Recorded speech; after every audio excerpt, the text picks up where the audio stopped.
നിന്റെ mixing correct ആണെന്ന് നോക്കിയേ. അപ്പൊ നീ എന്റെ മിക്സി പഠിച്ചു അല്ലേ? എന്ത് കാര്യം ഒറ്റത്തവണ കണ്ടാ മതി ഈ PM-ന്. നീ റൊമ്പ ഗട്ടിക്കാരൻ. ഞാൻ കെട്ടിട്ടൊന്നുമില്ല. എടാ ഗട്ടിക്കാരൻ എന്ന് പറഞ്ഞ സാമർത്ഥ്യക്കാരൻ അർത്ഥം. ഓ ആ ഗട്ടിക്കാരൻ. അപ്പൊ നമ്മ പറഞ്ഞു നിർത്തിയതെങ്കേ നാഗർകോവിൽ തെലുങ്ക് പടത്തിന്റെ ഷൂട്ടിംഗ്. കോവിൽ ഏതോ കല്യാണം കാണുന്ന ഹീറോയും ഹീറോയിനും. കറക്റ്റ്. ഹീറോയും ഹീറോയിനും റെഡി. അവര് കാണുന്ന കല്യാണത്തിനുള്ള പെണ്ണും റെഡി. പക്ഷേ ചെറുക്കനായിട്ട് അഭിനയിക്കാൻ കൊണ്ടുവന്നവനെ ഡയറക്ടർക്ക് ഇഷ്ടപ്പെട്ടില്ല. ഡയറക്ടർ കോദണ്ഡരാമറെഡ്ഡി എന്നെ നോക്കി ഒന്ന് പുഞ്ചിരിച്ചു. ബാലാജി, നീ കല്യാണ ചെറുക്കനായിട്ട് അഭിനയിക്കുന്ന ഒരു ഓർഡർ. അന്ന് ഞാൻ ഇതുപോലെ ഒന്നുമല്ല, ഇതിലും പൂസായിരുന്ന സ്മാർട്ടായിരുന്നു. ശിവാജി ഗണേശനില്ലേ അതുപോലെ. പിന്നെ ഒന്നും നോക്കിയില്ല, കേറി നിന്ന് താലി കെട്ടി ഫസ്റ്റ് ടേക്ക് ഓക്കെ. ഷൂട്ടിംഗ് കഴിഞ്ഞ് ഞാൻ പുറപ്പെടാൻ ഒരുങ്ങുമ്പോ ദേവരനു. ഞാൻ താലി കെട്ടിയ പെണ്ണിന്റെ ചേട്ടൻ രാമകൃഷ്ണനും നാട്ടുകാരും. എന്തിന്? കെട്ടിയ പെണ്ണിനെ ഇവിടെ ഇട്ടുകൊണ്ട് പോയാ കൈയും കാലും വെട്ടുന്നു പറഞ്ഞ് എന്റെ ക്യാമറയും വേഗം അവര് പിടിച്ചെടുത്തു. അപ്പൊ ആ പെണ്ണ് നടിയായിരുന്നില്ലേ? ഷൂട്ടിംഗ് കാണാൻ വന്ന ആ പെണ്ണിനോട് എന്തൊക്കെയോ പറഞ്ഞ് വേഷം കിട്ടിച്ചത് ആ പ്രൊഡക്ഷൻ മാനേജർ തെണ്ടി. എന്നിട്ട് എന്താ, ശാന്തി മുഹൂർത്തം കഴിഞ്ഞ് ഞാൻ നാടുവിട്ടു. ശാന്തി മുഹൂർത്തോ? ഫസ്റ്റ് നൈറ്റിംഗ്. പിന്നെന്തിനാ അവിടുന്ന് പോന്നത്? അവിടെ തന്നെ കൂടായിരുന്നില്ലേ? അതെങ്ങനെയാ? അന്ന് എനിക്ക് നാട്ടിലൊരു ഭയങ്കര പ്രേമുണ്ടായിരുന്നു. എന്നിട്ട് അവരെന്ത് കെട്ടാഞ്ഞത്? സിനിമാക്കാരന് പെണ്ണ് കൊടുക്കില്ല എന്ന് പറഞ്ഞ് അവളുടെ തന്ത വേറൊരുത്തനെ കൊണ്ട് അവളെ കെട്ടിച്ചു. എന്നാ പിന്നെ തിരിച്ച് നാഗർകോവിലേക്ക് പോകായിരുന്നില്ലേ? ചെന്നാൽ അവരെന്റെ കൈയും കാലും തല്ലി ഒടിച്ച് അവിടെ ഇടും. പിന്നെ ഒരിക്കലും അവരെ കണ്ടിട്ടേ ഇല്ല? ഒരുപാട് സ്ഥലത്ത് ഞാൻ അവരെ അന്വേഷിച്ചു, പിന്നെ ഞാൻ അവരെ കണ്ടിട്ടില്ല. അന്ന് മുതൽ ഈ ക്യാമറയും തൂക്കി അലയാൻ തുടങ്ങിയതാ അശ്വത്ഥമാവിനെ പോലെ. ഓ, ഫ്ലാഷ് ബാക്ക് ആയിരിക്കും നാറുകോൽ. അതേടാ, നീ ഇരിക്കേ. വേണ്ട, ഞാനൊരു 1000 തവണ കേട്ട് ബോറടിച്ചതായി കഥ. 1000 അല്ല 10,000 തവണ കേക്കണം. എന്നാലേ ഭാര്യയും കുട്ടികളും കുടുംബവും ഇല്ലാണ്ടായാൽ എന്താന്നുള്ള നൊമ്പരം അറിയൂ. എന്ത് നൊമ്പരം? വീണടം വിഷ്ണു ലോകമെന്നും പറഞ്ഞ് പറന്ന് നടന്നൂടെ? സുഖല്ലേ? സുഖം പുറത്ത് നിൽക്കണവർക്ക് അങ്ങനെ തോന്നും, പക്ഷേ ഉള്ളിലെരിയണ തീ ആരും കാണില്ല.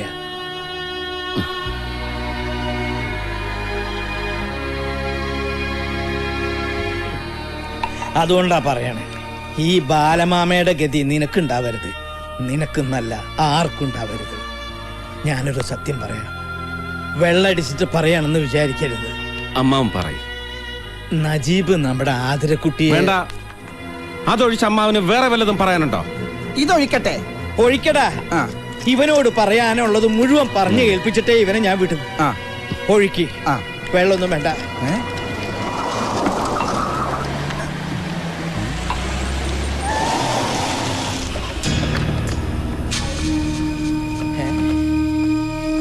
ആരാ ഈ നേരത്ത്? പൈലിപ്പിള്ളയും അയാളുടെ ഗുണ്ടകളുവാ. ആരാ പൈലിപ്പിള്ള? ചിട്ടിക്കമ്പനി മുതലാളിയാ. പിന്നെ കൊട്ടേഷൻ കൊടുക്കും. കൊട്ടേഷനാ? ആരുടെങ്കിലും കയ്യും കാലും തല്ലി ഓടിക്കണ, വണ്ടി കയറ്റി കൊല്ലണ, ഇവന്മാരെ ഏൽപ്പിച്ചാ മതി. ഓരോന്നിനും പ്രത്യേകം റേറ്റാ.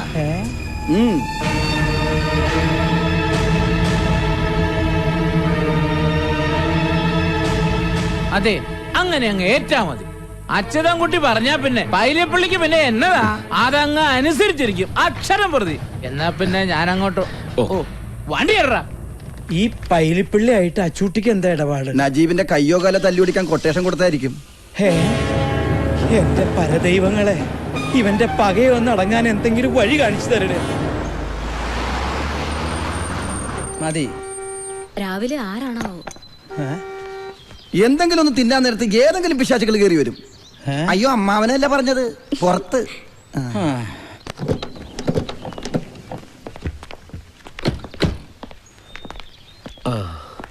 മിസ്റ്റർ അച്യുതൻകുട്ടിയില്ലേ?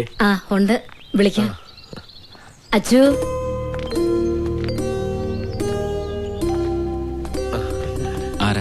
ഞങ്ങള് ഒരു വെഡിങ് ഇവന്റിന്റെ കാര്യം സംസാരിക്കാൻ വന്നതാ. കുടിക്കാൻ അത് വന്ന് ഒന്നും വേണ്ട. ആമാ, ഇപ്പൊ കഴിച്ചതേ ഉള്ളൂ, അല്ല കുടിച്ചതേ ഉള്ളൂ. അങ്ങോട്ട് നിങ്ങൾ കല്യാണ പെണ്ണിന്റെ ആൾക്കാരോ അതോ? അയ്യോ, അച്ചുവേട്ടന് മനസ്സിലായില്ലേ? ഇതാണ് കുരച്ചന്റെ ടെക്സ്റ്റൈലിലെ പുതിയ മാനേജർ ജാക്കറ്റ് കോശി. ജാക്കറ്റ് കോശിയല്ല, ജേക്കബ് കോശി. അപ്പൊ പേര് മാറ്റിയാ? ഞാൻ കാഞ്ചിനാഥൻ. കാഞ്ചി എന്ന് വിളിക്കും. കാഞ്ചി വിളിക്കലല്ല, കാഞ്ചി വലിക്കലല്ലേ. കാഞ്ചീപുരം മീനാക്ഷി സിൽക്സിന്റെ മാനേജറാ. മീനാക്ഷിയുടെ ആ കല്യാണം. ഏത് മീനാക്ഷി? മീനാക്ഷി സിൽക്സിന്റെ ഒരേ ഒരു വാരിശ്. ആര് വാർണിഷ? വാർണിഷ് അല്ല, വാരിശ് എന്ന് പറഞ്ഞ അവകാശി. മനസ്സിലായോ? ആ. അതുകൊണ്ട് മുതലിയാരയ്യാവുക്ക് ഒരേ നിർബന്ധം, കാഞ്ചീപുരത്ത് ഇതുവരെ ആരും കാണാത്ത അപ്പൊ കല്യാണം. കല്യാണത്തിന് ആരും കാണില്ലേ? അതല്ല, ഇതുവരെ നടക്കാത്ത ഒരു കല്യാണം. അപ്പൊ ഈ കല്യാണം നടക്കില്ലേ? കല്യാണം ഗംഭീരമാക്കണം എന്നാണ് ഇദ്ദേഹം ഉദ്ദേശിച്ചത്. അങ്ങനെ പറ. അതായത് മീനാക്ഷി ബംഗ്ലാവും ബംഗ്ലാവ് മുതൽ കല്യാണ മണ്ഡപം വരെയുള്ള റോഡും കല്യാണ മണ്ഡപവും ഒക്കെ അലങ്കരിച്ച് ദേവലോകം പോലെ ആക്കണം. ആന, കുതിര, ചെണ്ടമേളം, പുലികളി, കഥകളി, താലപ്പൊലി, തിരുവാതിര എല്ലാം വേണം. പിന്നെ മുതലിയാരയ്യാവുക്ക് വിദ്യാഭ്യാസം ரொம்ப കമ്മി. അതിനാലെ കല്യാണം കൂടാൻ വരുന്നവർ കേൾക്കാൻ പാകത്തില് ഇംഗ്ലീഷ് പേശി ബന്ധുക്കളെ പോലെ നിൽക്കാൻ കുറച്ചുപേരെ കരുതിയേക്കണം. മുതലിയാരയ്യാവുടെ മൂത്ത പെണ്ടാട്ടി വിശാലാക്ഷി അമ്മാവുടെ ഐഡിയ. മൊയിലിയാരാ? മൊയിലിയാരല്ല, മുതലിയാര്. ആയിക്കോട്ടെ. അങ്ങേരുടെ ഏത് പെണ്ടാട്ടിയിലാണ് കല്യാണ പെണ്ണ്? അയ്യോ, മുതലിയാര് മീനാക്ഷിയുടെ ഒരേ ഒരു അമ്മാവനാ. പുള്ളിക്കാരന്റെ മൂത്ത പൊണ്ടാട്ടിയിലെ മകൻ ശരവണനാണ് മാപ്പിളை, മുറമാപ്പിളை. രണ്ടാമത്തെ പൊണ്ടാട്ടിയിലുള്ള പെങ്കൊച്ചു മരതകം +2 ആയിട്ടേ ഉള്ളൂ. ഈ വിവരങ്ങളൊക്കെ എന്നോട് വിളിച്ചു പറഞ്ഞപ്പോ പറ്റിയ പാർട്ടി ഇവിടെ ഉണ്ടെന്ന് ഞാൻ പറഞ്ഞു. അയ്യോ, +2 പെണ്ണിനെ കണ്ടിട്ട് ഇവിടെ ആരുമില്ല. അയ്യോ, പെണ്ണിനെ കെട്ടിക്കാൻ വേണ്ടിട്ടല്ല, ഈവന്റ് നടത്തുന്നത് ഏൽപ്പിക്കാൻ. കഴിഞ്ഞ തവണ കാഞ്ചീപുരം പട്ടിന്റെ ലോഞ്ച് നിങ്ങൾ നജീബിനല്ലേ കൊടുത്തത്? ഇതും അയാളെ തന്നെ ഏൽപ്പിച്ചാൽ മതി. സോറി മിസ്റ്റർ അച്യുതൻകുട്ടി, ഒരു മിസ്അണ്ടർസ്റ്റാൻഡിംഗ് പറ്റിയതാണ്. ഞങ്ങൾ അവിടെ പോയിരുന്നു. ഇത്രയും വലിയ തുകയ്ക്കുള്ള പരിപാടി ഏറ്റെടുക്കാൻ ബുദ്ധിമുട്ടാണെന്ന് പറഞ്ഞു. ഒന്നുകിൽ മീനാക്ഷി ബംഗ്ലാവും റോഡും, അല്ലെങ്കിൽ കല്യാണ മണ്ഡപവും റോഡും, ഏതെങ്കിലും ഒന്നേ നജീബിനെ കൊണ്ട് പറ്റൂന്ന് പറഞ്ഞു. അത് തന്നെ എനിക്കും പറയാനുള്ളത്. ഇത് വലിയ തുക വരുന്ന പരിപാടിയാ. വേണമെങ്കിൽ കല്യാണ മണ്ഡപവും പാതി റോഡും ഞാൻ ചെയ്യാം, ബംഗ്ലാവും പാതി റോഡും അയാൾ ചെയ്യട്ടെ. ഞാനൊരു ഐഡിയ പറയാം. ഒന്നുകിൽ കല്യാണ മണ്ഡപവും പകുതി റോഡും അച്യുതൻകുട്ടി ചെയ്യട്ടെ, കാമാക്ഷി ബംഗ്ലാവും. കാമാക്ഷി അല്ല, മീനാക്ഷി. ഏത് യക്ഷിയായാലും ആ ബംഗ്ലാവും പകുതി റോഡും നജീബ് ചെയ്യട്ടെ. അത് തന്നെയല്ലേ അച്ചോട്ടനും പറഞ്ഞത്? ആണല്ലോ, എങ്കിൽ ടേക്ക് ഓക്കെ. എന്റെ അമ്മാവനാ, സിനിമയിൽ വലിയ ക്യാമറമാനാ. നിന്നോട് വിശദീകരണം ചോദിച്ചില്ല. കുഞ്ഞുനാളില് നാഗർകോവിലായിരുന്നപ്പോ എംജിആറിന്റെ കുറെ ഷൂട്ടിംഗ് കണ്ടിട്ടുണ്ട്. നിന്റെ അമ്മയുടെ പേരെന്താ? വസുന്ധര. അയ്യേ, അപ്പൊ അതല്ല. ബാലമ്മാവൻ കൂടെ ഉണ്ടായിരുന്നെങ്കിൽ തമിഴും തെലുങ്കും പറയാൻ ഒരാളായ. അങ്ങനെ അറിയാനൊന്നുമില്ല. സത്യം പറഞ്ഞാ മുതലിയാരും അമ്മാവും ഒക്കെ മലയാളീസാ. പിന്നെ അപ്പനപ്പന്മാരായിട്ട് അവിടെ ബിസിനസ് തുടങ്ങിയതുകൊണ്ട് മുതലിയാരന്മാരായി പോയതാ. അപ്പോ നമുക്കിതങ്ങ് ഉറപ്പിക്കാം അല്ലേ? ഇവന്റ് നടത്തേണ്ട സൈറ്റ് വന്ന് കാണണം. ക്ലയന്റിന്റെ ഡിമാൻഡ്സ് അറിഞ്ഞ് ഡിസൈൻ ചെയ്ത് ബഡ്ജറ്റ് ഇട്ട് ഓക്കെ പറഞ്ഞ് എഗ്രിമെന്റ് സൈൻ ചെയ്താലേ ഞങ്ങൾ ഉറപ്പിക്കും. അതിനൊക്കെ ഇവിടെ ഈ കോശിയുണ്ട്. അപ്പോ പോകുന്ന വഴി നജീബിനെ കണ്ട് എല്ലാം ഫിക്സ് ചെയ്തോട്ടെ. നജീബ് പാതി ഏറ്റാലേ ഞാനുള്ളൂ. ഓക്കെ, അഡ്വാൻസ് എപ്പോഴാ വേണ്ടതെന്ന് വെച്ചാൽ എന്നെ ഒന്ന് ഫോൺ ചെയ്താൽ മതി. എന്തെങ്കിലും ചോദിക്കാനോ പറയാനോ ഉണ്ടെങ്കിൽ ഈ നമ്പറിൽ വിളിച്ചാൽ മതി. ശരി, വരട്ടെ. എന്തായാലും എന്റെ പ്രാർത്ഥന കേട്ട് പരദൈവങ്ങൾ പറഞ്ഞു വിട്ടത് അയാളാ. നജീബും നീയും വീണ്ടും ഒന്നിച്ചൊരു പരിപാടി ഏറ്റെടുത്തല്ലോ, സമാധാനായി. ഒന്നിച്ചൊന്നുമല്ല, ഈ പരിപാടി ഒറ്റയ്ക്ക് ഏറ്റെടുത്ത് നടത്താൻ കഴിയാഞ്ഞിട്ടുമല്ല. അവൻ ഈ മുറ്റത്ത് വന്നതെന്ന് വെല്ലുവിളിച്ചതുപോലെ എന്റെ മുന്നിലൊന്ന് കിട്ടാൻ വേണ്ടിയാ. നേർക്ക് നേരെ പൊരുതാൻ കിട്ടിയ ഒരു അവസരം ഞാൻ വിടില്ല. അപ്പൊ കോംപ്രമൈസ് ആയതല്ലേ? കോംപ്രമൈസ് അത് ഈ ജന്മത്തുണ്ടാവില്ല അമ്മാവാ. ഇത് ഫയൽ വെച്ചേക്ക്. ശ്രീരാമലിംഗം മുതലിയാർ, മീനാക്ഷി സിൽക്ക്, മീനാക്ഷി ബംഗ്ലാവ്, കാഞ്ചീപുരം.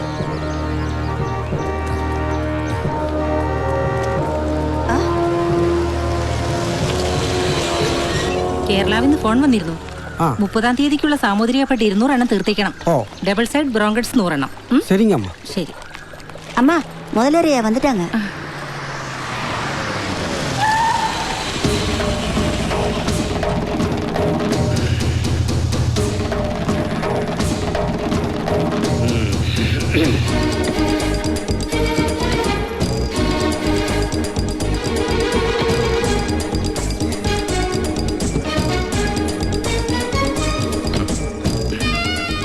ദേവരാജ, ഡിക്കിൽ ഒരു പാക്കറ്റ് വെച്ചിട്ടുണ്ട്, അത് സൂക്ഷിച്ചെടുത്ത് അകത്തേക്ക് കൊണ്ടുപോവാ.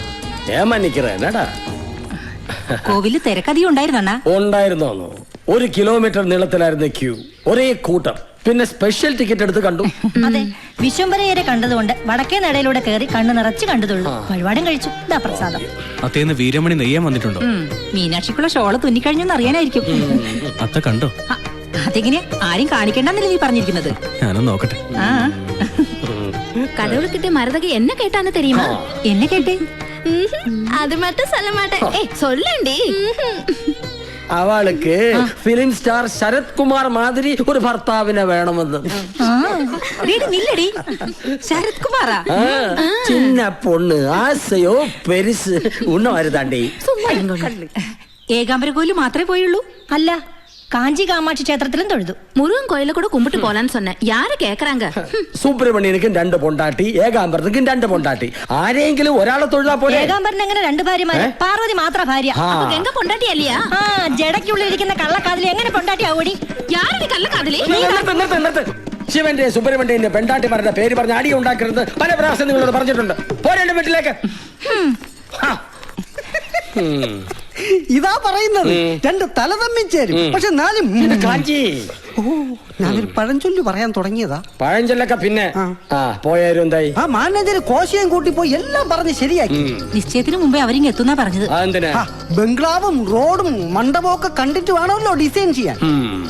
പുലികളിയുടെ കാര്യം ഏർപ്പാടാക്കിയോ? അയാളുടെ നമ്പറും കൊടുത്തു. അവര് വിളിക്കും. എന്തിന്? എന്നെ കൊണ്ട് പുലി വിളിപ്പിക്കാനോ? അതല്ല, എന്തെങ്കിലും പ്രത്യേകിച്ച് പറയാനുണ്ടെങ്കിലോ. എന്തായാലും ഒരു വരട്ടെ. അതിനു മുമ്പ് പൊലകുളിയുടെ കാര്യം ഏർപ്പാടാക്കണം. പൊലകുളിയോ? ആരുടെ? അല്ല, പുലികളി. നീ പൊക്കോ. അവനോടാ പോവാൻ പറഞ്ഞേ. കാഞ്ചിനാഥാ, ഇത് തുറക്ക്. എന്താണ് അതൊക്കെ ഉണ്ട്, നീ നോക്കിക്കോ. എന്തൊരു തറവാടിത്ത്, എന്തൊരു ഐശ്വര്യം. ഇതെങ്ങനുണ്ട്? ഇതാരുടെയാ? പുറം നാട്ടിൽ നിന്നൊക്കെ വലിയ വലിയ ആൾക്കാർ കല്യാണത്തിന് വരികയല്ലേ. ആഠ്യത്തുള്ള 2 പേര് ഇരിക്കട്ടെ. ഈ ദരിദ്രവാസികളാണ് അയ്യാവിടെ അച്ഛനും അമ്മയെന്നും പറഞ്ഞ് എങ്ങനെ കാണിക്കും? കണ്ടാൽ ഒരു തറവാടിത്തൊക്കെ വേണ്ടേ? അതുകൊണ്ട് അയ്യ തന്നെ പ്രത്യേകം പറഞ്ഞു വരപ്പിച്ചതാ. നല്ല കാശം ചെലവാക്കി.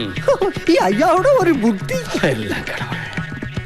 നീ അത് 2 ഏതെങ്കിലും മൂലയ്ക്ക് കളഞ്ഞിട്ട് നീ ഇത് 2 എടുത്ത് അവിടെ തൂക്കും. വേണ്ട വേണ്ട, ഇതാണ് എന്റെ അച്ഛനമ്മ എന്ന് പറയാൻ എനിക്കൊരു നാണക്കേടുമില്ല. ദേവനായി അണ്ണം പറയുന്ന എണ്ണം കൊണ്ട് അണ്ണന്റെ വീട്ടിൽ തൂക്കിക്കോ. അയ്യോ, അല്ലെങ്കിൽ നല്ലത് പറഞ്ഞാൽ നിന്റെ തലയിൽ കേറില്ല. കാഞ്ചി, നീ ഇത് 2 വിശാലാക്ഷിയുടെ കൊടുത്തിട്ട് ഹാളിൽ തൂക്കാൻ പറ വീട്ടില്. എന്തൊരു ഭാരം. അതെ, മീനാക്ഷി ചെന്നൈയിൽ നിന്ന് എപ്പോ വരും? 4 മണിയുടെ ട്രെയിനിന്. ചിന്നസ്വാമി കാറും കൊണ്ട് സ്റ്റേഷനിലേക്ക് പോയിട്ടുണ്ട്. എന്തിനാ ട്രെയിനിൽ വരാൻ പറഞ്ഞത്? ഇവിടുന്ന് ചെന്നൈക്ക് 2 മണിക്കൂറിലെ ഡ്രൈവ് ഉള്ളൂ. ഞാൻ പോയനല്ലോ. അതെ, ഞാൻ പറഞ്ഞതല്ല, അവൾ എന്നോട് ഇങ്ങോട്ട് പറഞ്ഞതാ.